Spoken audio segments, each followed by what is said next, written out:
4. The cast is complete for the PBA Philippine Cup semifinals. Standing in the way of the 5-peat-seeking San Miguel Beermen are the #1 seed Phoenix Fuel Masters, while the 2nd seed Rain or Shine Lasso Painters figure in the other best-of-7 series against the Magnolia Hotshots. And joining me right now to break down the Final Four battle is Sports Desk basketball analyst Coach Tab Baldwin. Good morning, Coach. Welcome back to the show. Morning, Andre. Great to be here, as always. As always. How are you feeling? Feeling better? Good. Yeah. Feeling Okay. good. All right, let's start off, Coach, with the San Miguel versus Phoenix series.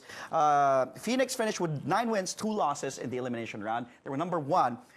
San Miguel 7-4. First of all, were you surprised with how Phoenix is doing so well now in the PBA Philippine Cup? They're #1. They're going to take on the defending champions here in the semis. Well, there's no question they had a great conference. And that does mean something coming into the playoffs. The regular season always means something, but it doesn't mean everything, and especially when you're going up against the defending champion, perennial champion, and San Miguel. So I expect it's going to be a great series.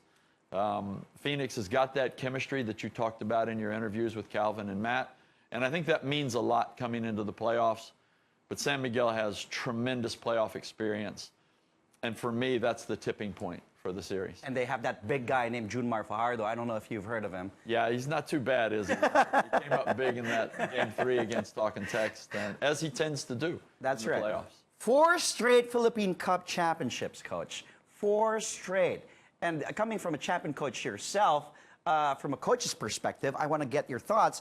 Just how difficult is that? Tell me, in the Philippine Cup, the PBA, with this kind of level of competition, 4 straight for San Miguel to consistently be good year in, year out. And we're talking about a so-called dynasty here for San Miguel. I think it is a dynasty. I don't think anybody should term it anything else. And they deserve tremendous credit as an organization, as a team, and as a group of players, because that core has been together for a while, and that's why they're going to be so difficult to beat. Yes, the coaching staff's capable of making adjustments game in and game out, but I think the thing that separates dynasty teams is that the players are able to make individual adjustments on their own.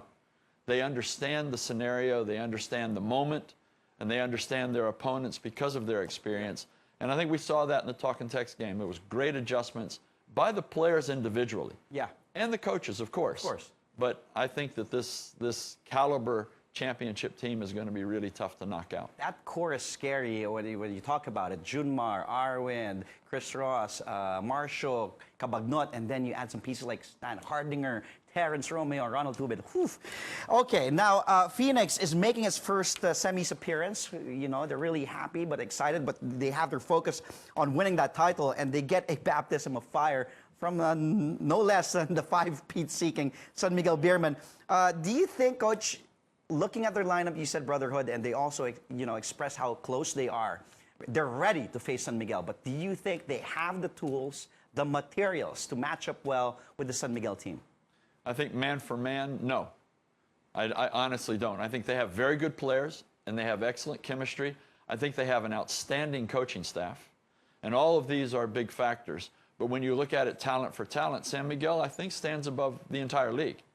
So I don't think any team can say we're ready to go against them man-to-man. That's why the brotherhood, that's why the chemistry, and that's why the coaching are their big factors.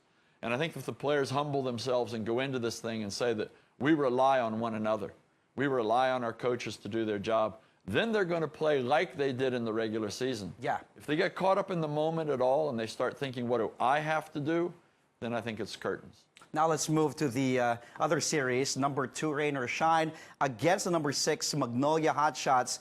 Who do you think has the edge here, Magnolia, Rain or Shine? I really like the Magnolia basketball team. Because? I love their guard lineup. You know, I love the Barako, Halalon, and Paul Lee combination. I think it's second to none. And I think that their big men really know their role. Ian Sangalang's really tough. Rafi Rivas does his job around the rim, plays good defense, rebounds the ball. I think they're a team that has component parts that understand their roles exceptionally well. They play hard. They play the best defense, I believe, in the PBA, and they do it game in and game out. And I think that this is a team that is going to be able to hold their hand up at the end of this whole thing. Rain or Shine has Bo Belga, Gabe Norwood, but stars in their own rights. You know, they've represented Gilas also. But if you look at this team, their lineup, they really don't have that go-to guy per se. Like that guy that consistently, you know, every game, you know, will score bunches. Talk about this balanced lineup and how Coach Caloy, who was a longtime deputy of Coach Yeng, was able to make this work, this Rain or Shine team. I think he gets the most out of what he's got. And remember, they had a great start to the conference. You know, they stuck their head out in front of everybody except for Phoenix, and were going along really, really well. But I think they can be found out, you know, because they have to get the most out of their team in almost every game. If you look back through the conference, a lot of close games for them, a lot of tough games, which in some ways is good going into the playoffs. And Phoenix is the same.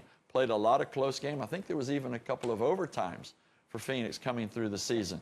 So both of these teams got to where they are now. They deserve to be there through very good conferences and very tough pathways. That's going to serve them well in the playoffs. But I think both of them, in spite of what Coach Cheeto says, I think both Rain or Shine and Phoenix go in as underdogs.